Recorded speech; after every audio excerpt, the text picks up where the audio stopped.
मंगल मूरति सद्गुरु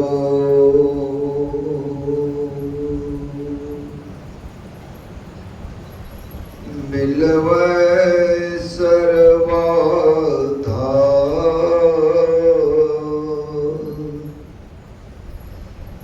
मंगलमय मंगल करना विनवो बारंबार। ज्ञान उदधेरु ज्ञान घना सद्गुरु शंकर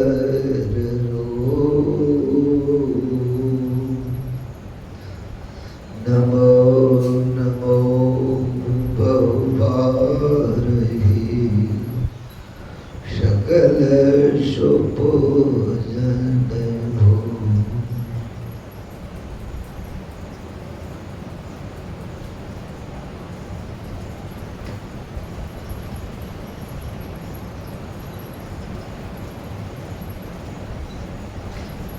फज बाबा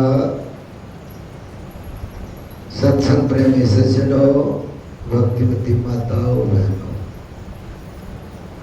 वेद मंत्र में आया कि हाथ पैर लिंग उदर आंख कान, यहाँ तक कि मन बुद्धि को भी गिनाया। इससे आत्मज्ञान की प्राप्ति करना, ईश्वर की प्राप्ति करना, आत्म तत्व का बोध होना संभव नहीं। अगर बाहरी इंद्रियों से और मन बुद्धि से ही प्रयास चल रहा है तो उससे जो उपलब्धि होगा वो माया होगा। रामचरितमानस में भी है कि गो गोचर जान लगी मन जाई सो सब माया जानो भाई। गो माने इंद्रियों, और इंद्रियों से भी जाना जाए। गो गोचर जान लगी मन जाई, जहां तक मन विचार कर सकता है। मन वही सोच सकता है जो माया है, आत्मा को मन नहीं सोच सकता। आत्मा को आत्मा सोच सकता है, आत्मा को आत्मा देख सकता है। और गुरु महाराज यहां तक बताए हैं कि आत्मा को आत्मा चख सकता है। ये जो है देखना, अनुभव करना और चखना, इसको गुरु महाराज बड़े विस्तार से समझाया। अभी और बातों को समझाना है। उपनिषद में आया कि वायुर्देको भुवनं प्रविष्टो रूपम रूपम प्रतिरूपो एक स्थासर भूतांतरात्मा। एक ही आत्मा है और उसी आत्मा में बहुत सारे जीवात्मा उसी में है, अभिन्न अंश है। अंश माने टुकड़ा। गुरु महाराज कहते हैं कि जीवात्मा परमात्मा का अंश है, टुकड़ा है। कैसा टुकड़ा है? अभिन्न माने उससे टूटा हुआ नहीं है, लेकिन उसी में टुकड़ा है। अलग होने का कोई उपाय नहीं है, अलग होने का कोई चांस नहीं, एक है। अब समझाने के लिए कहा कि वायुर्दैको भूमि पृष्ठ, ये जो आकाश है इसमें एक छोटा सा भाग है, उस भाग को कहते हैं वायुमंडल। क्या कहते हैं? वायुमंडल। उसमें वायु है। तो वायुमंडल में जब वायु प्रविष्ट हुआ तो वह एक वायु है। और रूपम रूपम प्रतिरूपो बभो, जो जिस रूप के बर्तन थे उसी रूप का वहां पर आकार हो गया। गिलास में पानी है तो गिलास के आकार का, कटोरी में पानी है कटोरी के आकार का नहीं। और एक बड़ा सा जार है उसके आकार का हो जाएगा। आप यदि कटोरी में पानी भरिए, गिलास में पानी भरिए और लोटा में पानी भरिए और उसका बर्फ बनाइए तो उसी आकार का हो जाएगा नहीं। हवा भी जो जिस बर्तन में है वो वैसा ही हो जाएगा। ठीक वैसा ही अलग अलग आदमी है, लेकिन सबके अंदर में जो आत्मा है वो एक है, लेकिन आकार वही है जिस आकार में वो पहना हुआ है। कुत्ता पहना हुआ है तो कुत्ता का जीवात्मा जो है उस आकार का होगा। घोड़ा का अलग होगा, गधा का अलग होगा, हाथी का अलग होगा, मनुष्य का अलग होगा, आकार अलग होगा, लेकिन है वो एक। इतना कहने पर भी जो अभी हम लोग समझ रहे हैं वो मन बुद्धि से ही समझ रहे हैं, क्या आत्मा से समझ रहे हैं? इसमें भी कुछ आंख बंद करके ओंग रहे हैं, वो तो परमात्मा में समझ रहे हैं, वो लगभग परमात्मा में है, नहीं वो आत्मा में भी नहीं है। तो आत्म तत्व को समझना है, आत्म तत्व को समझना है। इसके लिए पहले बाहरी अवलंब चाहिए, पहले बाहरी अवलंब चाहिए। जो बालक पहले गुरुकुल में पढ़ने जाता था उसको गेट पर ही एक मूर्ति दिखाई पड़ता था गणेश जी की, पहले गणेश वंदना नहीं, फिर सरस्वती जी की मूर्ति दिखाई देती, सरस्वती की वंदना, और उसके बाद लक्ष्मी नहीं। अब यही फेरा होकर के उसको समझ के जो यहीं तक रह गया, वो फिर वहां से घर आया, विवाह शादी हुआ, फिर घर बना के गणेश जी बैठाएगा नहीं, घर बना के उसमें गणेश जी बैठाता है, शुभ वही शुरू करना है। फिर थोड़ा पढ़ता लिखता है, संसार का विद्या नहीं, सरस्वती, और सरस्वती को लगा देता है लक्ष्मी के कमाने में, फिर लक्ष्मी पूजा करता है नहीं। धीरे धीरे सरस्वती भूल करके लक्ष्मी चाहिए नहीं, और लक्ष्मी के बाद तो फिर और ब्रांचिंग शुरू हो जाएगा, शाखा होगा, उसके बाद प्रशाखा होगा, प्रशाखा में झंझट बेसी है, आगे तो बस बाहरी पूजा किया और बाहरी कमाई में लग गया। और अगर उसी गुरुकुल में कोई अंदर धसा, उपनिषद और वेद पढ़ा और आत्मज्ञान में रत हो गया, रत हो गया, जो 28वां बुद्ध था, कपिलवस्तु का राजा, सुद्धोधन का बेटा सिद्धार्थ, वो जो भगवान बुद्ध बना उसके पहले जन्म में वो 550 जन्म में बना, 549वां जन्म में वो राजा सुमेध था, जमींदार था, नवाब का समय था।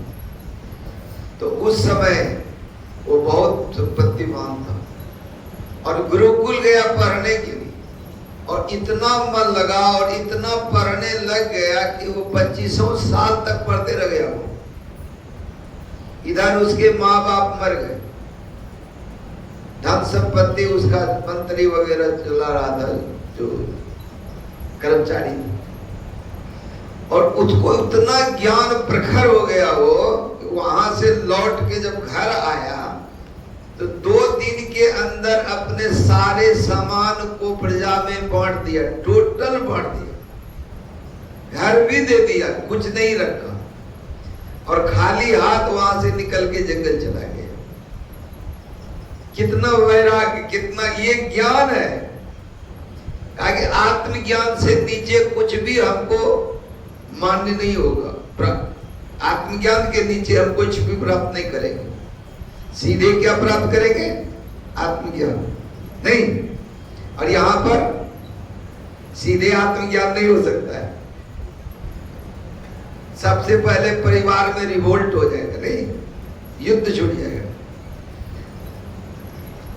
और वहां पर के लिए भी समाधान है। भगवत गीता में भगवान कृष्ण ने अर्जुन को कहा था, युद्ध तो होगा ही, जो जहां है, हम आश्रम में है, क्या युद्ध नहीं हो रहा है? यहां भी युद्ध हो रहा है। ये तो बाहरी युद्ध की बात अलग है, भीतरी में युद्ध हो जा रहा है। ध्यान करने बैठिए तब देखिए मन क्या कर रहा है, बुद्धि क्या कर रहा है, आपस में दोनों लड़के। यदि आप सूक्ष्म में ध्यान कर, अगर आप झूप रहे हैं तो झूप रहे हैं, ओंग रहे हैं तो ओंग रहे हैं, उसमें कोई बात नहीं। अगर आप ध्यान कर रहे हैं तो वहां देखिए और कोई नहीं लड़ेगा, आप अकेला एक जगह बैठ करके, आप ध्यान में है ना, पहले थोड़ा तमाशा देखिए, छुप छुप के अजीत तमाशा हम भी देखेंगे, तेरी रहमत प्रभु कर्म की बात जरा हम भी देखेंगे। देख लीजिए थोड़ा, आप बैठिए, आप अपने को बैठा दीजिए कि चलो बैठो, अपना नाम है शरीर का, चलो बैठो, बैठ के देखो। मन कहता है कि नहीं ये होगा, बुद्धि कहता है नहीं नहीं वो होगा, चित्त कहता है कि नहीं अभी हम स्थिर नहीं होंगे, अभी थोड़ा और कपेंगे, और ये बात है थोड़ा ये बात कैसे होगा, अब ये सब बात तभी आ जाएगा समाधान के लिए। नहीं, इसका भी समाधान वही है जब मने मन हो जाए, तुरंत युद्ध है। अब 3 तरह का युद्ध हो गया। एक जहां काम धंधा आप कर रहे हैं वहां पर साथी संगी रोजगड़िया, उससे झंझट है। घर आइए, नहीं घर में भी लक्ष्मी है, सरस्वती है, गणेश है, कार्तिकेय है, वहां भी झगड़ा है, उसको सुनती है। अब वो जब उससे समय निकाल के अंदर बैठे हैं तो अंदर में भी मन बुद्धि चित्त अहंकार है, वो चारों आपस में लड़ेगा, ऐसा लड़ेगा कि आपको पछाड़ देगा। लेकिन आप मजबूती से बैठिए, उसको लड़ने नहीं दीजिए। अब तमाशा देखिए, जैसे कि आप बैठे हुए 4 गो बेटा आपको है, चारों में एक कोई कहता है ये बात होगा, एक वो कहता है वो बात होगा, एक वो कहता है वो बात होगा, आपस में निर्णय करने दीजिए। करते करते करते अपने वो लोग थक के बैठ जाएगा, आप अलग हो गए, चलो हो गया तुम लोग का, हाँ ठीक है, अब फुर्सत दो, अब फुर्सत दो, अब 5 मिनट समय दीजिए उसको। ये नहीं कि बस पहले ही कचकचा के आंख बंद करके जहां देखना है देख रहे हैं, जाओ कहीं चले जाओ, मन कहीं बुद्धि नहीं नहीं, उसको पुचकार करके युद्ध करना है। तो उधर कार्तिकेय गणेश सरस्वती लक्ष्मी से भी युद्ध हो गया। नहीं, इसीलिए भगवान कृष्ण ने गीता में कहा, क्या कहा, तस्मात् सर्वेषु कालेषु माम स्मरण युद्ध जो। इसीलिए अर्जुन तस्मात्, इसीलिए क्या करो, सर्वेषु कालेषु हमेशा सभी समय में माम स्मरण, मेरा स्मरण करो और युद्ध भी करो, क्योंकि युद्ध करना ही होगा। तलवार चल रहा है और उसमें सतर्क नहीं हो तो गर्दन छुप जाएगा, कि जैसे गर्दन छप से कटा, इस धड़ गढ़ मस्तक अलग अलग, और क्या करना है फिर नहीं हो, नहीं हो। तो बड़ी बुद्धिमानी से संसार का परमार्थ का 2 काम है, दोनों को करने के लिए अपनी बुद्धि को 2 तरह से करना पड़ेगा, समाधान करना पड़ेगा। और युक्ति यदि जानेंगे आप तो बड़े बड़े काम को, एक मोदी पूरा देश को नचा रहा है, एक मोदी पूरा देश को नचा रहा है। एक बार उग्रवादी भेज दिया वो, अच्छा ठीक है, आगे कटवा दिया आदमी का, कोई बात नहीं। एक लाइन बोल देता है कि खून और पानी एक साथ नहीं बहेगा, क्लियर हो गया, तुरंत नदी का पानी पाकिस्तान जाने से रोक दिया, नाला खोद दिया, इधर नहर निकलवा रहा है, आदमी फिर गया, पानी रुक गया, उसका हजारों लाखों एकड़ धान सड़ गया, सूख गया, और यहाँ पर हाहाकार मचा दिया। देखो ये बात तो बहुत पहले से होता, 40 साल से हो रहा, एक लाइन में उसका समाधान कर दिया। इतने बड़ा देश का समाधान दूसरे देश के प्रति कर दिया। एक हम लोग 3 आदमी का परिवार नहीं चला रहे, 3-4 आदमी का परिवार का समाधान करने के लिए सत्संग छोड़ना पड़ता है। इतना मैनेजमेंट दिमाग में नहीं है कि सब काम करके सत्संग भी नहीं छूटे, नहीं, 3-4 आदमी के परिवार के समाधान के लिए सत्संग छूट जाता है, ध्यान छूट जाता है, काहे वो नहीं होता है। अब पूरे देश का समाधान एक आदमी एक लाइन में 1 मिनट में सोच के कर दिया और फिर लग गया अपने ध्यान।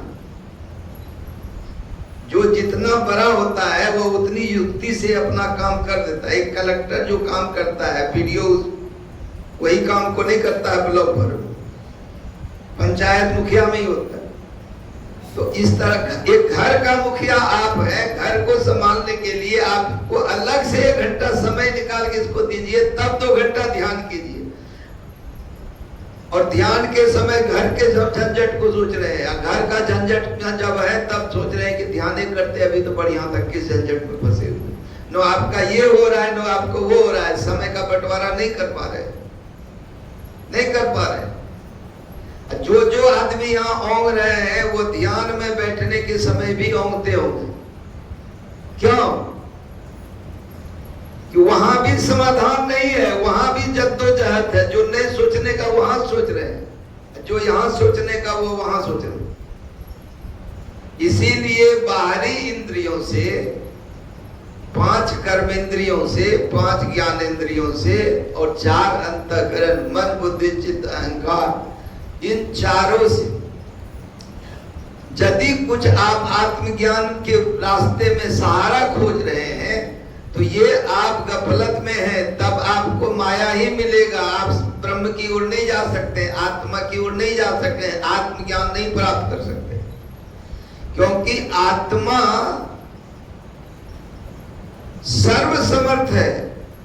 अभी पाठ में सुना उपनिषद में कि वहां चंद्र का रोशनी, सूर्य का रोशनी और कोई रोशनी नहीं है, सिर्फ आत्म प्रकाश है। आत्म प्रकाश से ही सारे प्रकाश हुए। जितने प्रकाश है वो आत्मा के प्रकाश से, जितनी ध्वनि है वो आत्मा की ध्वनि है, एक स्फोट है सत्य चेतन अव्यक्त वही, अव्यक्तों में व्यापक नाम वही ओंकार का जो ब्रांचिंग होकर के अभी सारे नाम अलग हैं। इस सब नाम को छोड़ते छोड़ते वहां जाना है। एक आत्म प्रकाश है, उसी में सारे प्रकाश है, सारा विद्युत उसी में है, सारी शक्ति उसी में है। प्रकाश में ही शक्ति है, विद्युत है नहीं, विद्युत में शक्ति है। तो सारी शक्ति आत्मा में निहित है और एक एक आत्मा जो है उसमें पूरी की पूरी शक्ति है। ये नहीं कि परमात्मा में शक्ति अलग होगा, आत्मा में अलग होगा, ये नहीं है, ये नहीं है। जो एक आत्मा में शक्ति है वो पूरे ब्रह्मांड का जो परमात्मा है उसमें भी वही शक्ति है, उसी के बराबर शक्ति है। इक्वल एंड इक्विलिब्रियम, ये दोनों चीज वहां पर है, दोनों है। और ये ऋषियों ने इसको समझा ही नहीं है, समझा के पुस्तकों में लिख भी दिया। ईशावास उपनिषद का पहला श्लोक है, ओम पूर्णमदः पूर्णमिदं पूर्णात् पूर्णमुच्यते पूर्णस्य पूर्णमादाय पूर्णमेवावशिष्यते। ओम वह पूर्ण है, पूर्ण इदम, यह भी पूर्ण है, वह भी पूर्ण है। पूर्णात् पूर्ण मुच्यते, पूर्ण से पूर्ण निकल जाएगा। पूर्णमेवावशिष्यते, पूर्ण ही बचा हुआ रहेगा। पूर्ण में पूर्ण मिला दिया जाए तो वह ठीक पूर्ण ही होगा। ये गणित आत्मा की गणित है। माया की गणित में एक नंबरी कितना हो जाएगा? 2 नंबरी क्या? और एक नंबरी से एक नंबरी निकाल लेगा तब 0 0। वही वहां कहता है 1 माइनस 1 बराबर 1, 1 प्लस 1 बराबर 1। क्या हाँ या नहीं? एक इंजीनियर पर्दा के इधर बैठा हुआ है, एक इंजीनियर पर्दा के उधर बैठी हुई है, IIT है। ये दोनों में मैथमेटिक्स पढ़ा है। उस मैथमेटिक्स का नाम है इनफाइनाइट, नहीं अनंत का, इनफाइनाइट प्लस इनफाइनाइट नहीं, और इनफाइनाइट माइनस इनफाइनाइट बराबर इनफाइनाइट। इनफाइनाइट की वो गणित है, ये गलत। इनफाइनाइट का हिंदी होगा अनंत। और ऐसे गामा ऐसा करता है, ऐसे अल्फा दोनों तरफ से अल्फा मिला दीजिए, इनफाइनाइट बन जाता है कि नहीं? 2 अल्फा है। उन लोगों के लेवल की बात जो जहां ऑडियंस जैसा रहता है वैसा प्रवचन होता है। यहाँ पर दोनों तरह की बात करते हो।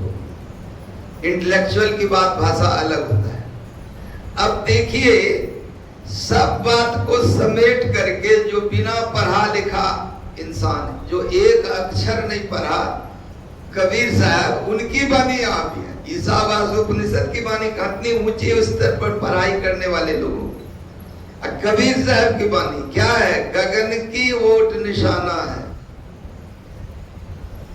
दाहिने सूर्य चंद्रमा, बाएं तिनके बीच छिपाना है, तन की कमान सूरत का रौंदा, शब्द बाण ले ताना है, महारत बाण विधातन ही तन, सदगुरु का परवाना है, मारियो बाण घाव नहीं तन में, जिन लगा तिन जाना है, कहे कबीर सुनो भाई साधो, जिन जाना तिन माना है। एक कबीर की वाणी में सारे वेद उपनिषद की वाणी समा गई। जिस तरह समुद्र में सारे नदियां कलकल करती हुई समा जाती है, अपनी अस्तित्व को खो देती है, वही बात इस कबीर साहब की वाणी में फाइनल यही है। गगन की ओट निशाना है। गगन माने आकाश। आंख बंद करते हैं और जो ध्यान करना पड़ता है वो आकाश में है, और आकाश में शून्य है। तो पहले है अंधकार का शून्य, इसको पार करेंगे तब प्रकाश का शून्य, और इसको पार करेंगे तब शब्द का शून्य, तब है निःशब्द का शून्य। निःशब्दम परमं पदम। गगन की ओट निशाना है।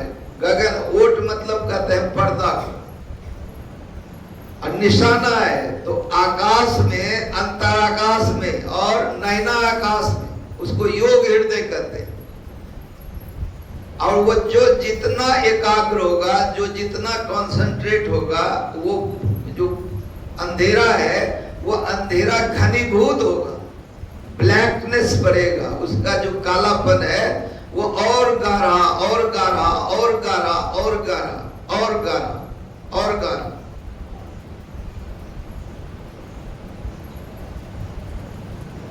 समय तो भी नहीं है, रात्रिकालीन सत्संग जो आज होगा उसमें इसको विस्तार से समझाया जाएगा। कभी पूज्य बाबा भी बोलेंगे और 8 बजे आरती भी होना है। और थोड़े शब्दों में आप समझिए कि ये जो अंधेरा होने की बात है, तो जैसे कि अभी बरसात का मौसम है, इस मौसम में आप लोग समझ जाएंगे। इस मौसम में कभी कभी बादल घेरता है पानी के लिए। क्या घेरता है? बादल घेरा, बादल घेरा, बादल घेरा। डार्क होता चला गया कि नहीं? शक्ति डार्क होता चला जाता है। बादल घनीभूत हो तो काला बेसी बढ़ता है कि नहीं है? और काला कहां तक बढ़ता है? जहां तक बिजली नहीं चमकता है। वो काला जैसे बढ़ा बढ़ा बढ़ा बढ़ा एकदम डेंस हो गया काला, तो छटाक से पिक्चर में बिजली चमक जाती है नहीं? जैसे बिजली चमक जाती है उसके बाद आवाज, ठनका, हाँ या नहीं? बाहर में एक झलक है, every dark cloud has its silver line, नहीं? जितना घनीभूत बादल है उसके बीच में बिजली है, सिल्वर लाइन है। Every dark cloud has its silver line. उसी तरह से यदि आंख बंद किए और वो अंधेरा बढ़ता गया, और यही है योग हृदय। और योग हृदय वृत्ताकार होता है, तब गुरु महाराज लिखा है योग हृदय वृत्त केंद्र बिंदु में युग दृष्टियों को जोड़कर, नहीं? योग हृदय वृत्त केंद्र बिंदु जो चमचम चमके ना, तो योग हृदय वृत्ताकार है, वृत्ताकार का केंद्र है। वही सारे शक्ति का पुंज वहीं पर है, वहीं पर जो है फ्लक्स वहां से शुरू होता है, वही कंसंट्रेशन बिंदु है। तो गगन की ओट निशाना है, वही निशाना है। दाहिने सूर्य, दाहिने में कर्मधार, चंद्रमा बाएं, तिनके बीच छिपाना है। उसके बीच में वो छिपा हुआ है, छिपा हुआ है। तो करना क्या है? तन की कमान, ये शरीर को कमान बनाते हैं। सूरत का रौदा, नहीं, शब्द बांध लेता ना, ये कमान और रौदा इसको समझने के लिए ये सौतारी से लोग शिकार करने जाता है, सब झुंड में जाता है ना, तो उसके पास क्या होता है, वो बांस का लंबा सा रहता है, वो तमत का रस्सी रहता है, नहीं स्थिर रहता है। तो जैसे शिकार आया, अब बांध चलाना है, तो खूब झुका करके बांस को क्या तमत का रस्सी फंसाता है, तब उस पर तीर रख करके मारता है इसे। तो ये जो शरीर है हम लोगों का, मेरुदंड जो है यही है रोंदा। जो मेरुदंड है उसमें जितना आपके पास टड़क होगा, बहुत का क्या होगा है खत्म हो गया, खत्म हो गया। अब यहां पर देखिए कितने का ऐसा है, बहुत है। और गुरु महाराज क्या कहे, पहला चीज है, फर्स्ट जो है वो जो प्रेमा फेसी जिसको कहेंगे, जिसको चाहिए शुरू में चाहिए, क्या चाहिए, धड़ गढ़ मस्तक सीध आसन आसीना, नहीं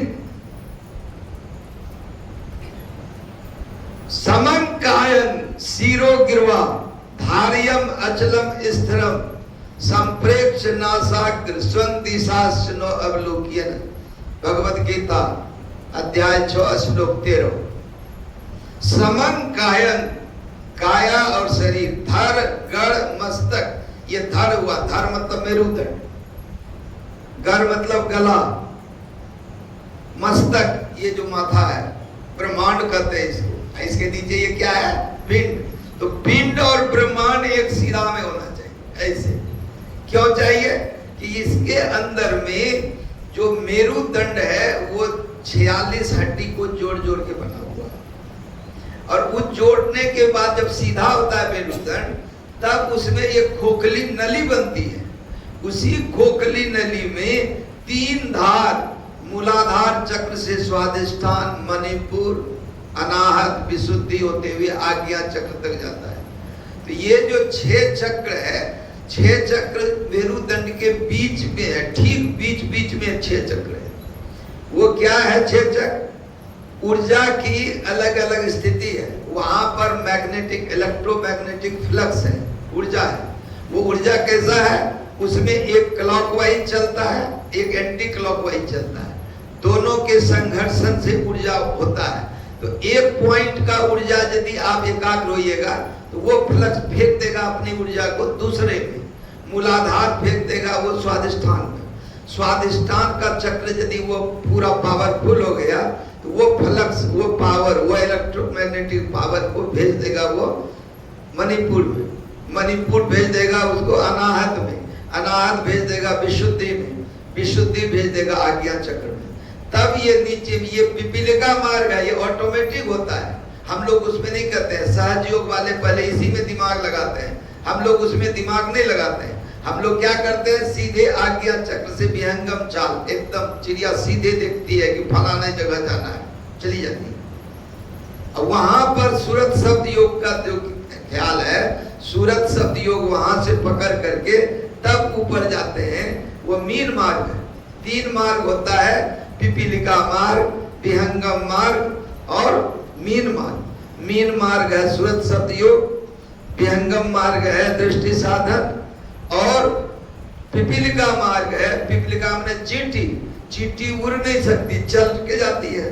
मैंने कोई गाछ है और नीचे में चींटी घूम रहा है, उसको गंध लग जाता है कि आम एक है जो पक गया है, फलाना डाल में वो भी पक गया।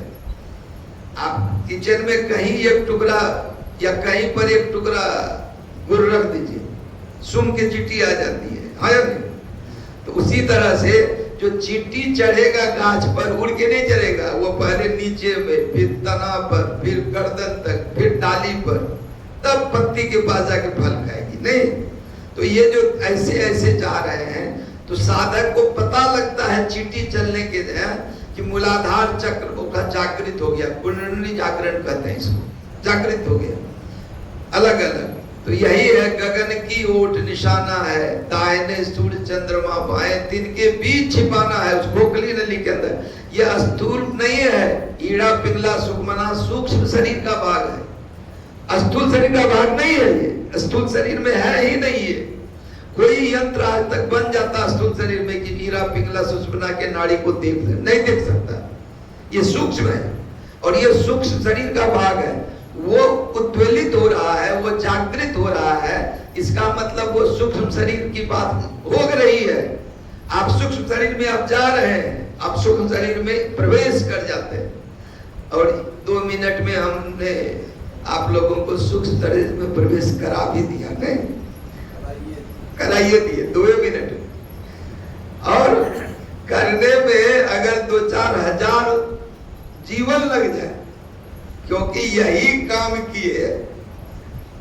काम किए तो 550 जन्म लगे। और समझौरा में आम भेजवा के ध्यान करना है, नहीं समझौरा में आम नहीं पहुंचा तो ध्यान कैसे होगा क्या? तो उतना करके जब ध्यान करना है तब कितना 100 जन्म लगेगा। लेकिन बाबा जी की धन्यवाद कि 2 मिनट में सैर करवा दिया। नहीं चलो ये सैर भी वो आनंददायक है। जो सुनेंगे वैसा ही करेंगे, जिसका सुनेंगे वैसा करेंगे। सुन तो रहे हैं, संजोग तो लग रहा है, धीरे धीरे होगा भी। अगर नहीं होना होता तो परमात्मा सुनने का भी इंतजाम नहीं करते। इंतजाम है, इसका मतलब आगे होगा। बोलिए श्री सद्गुरु महाराज।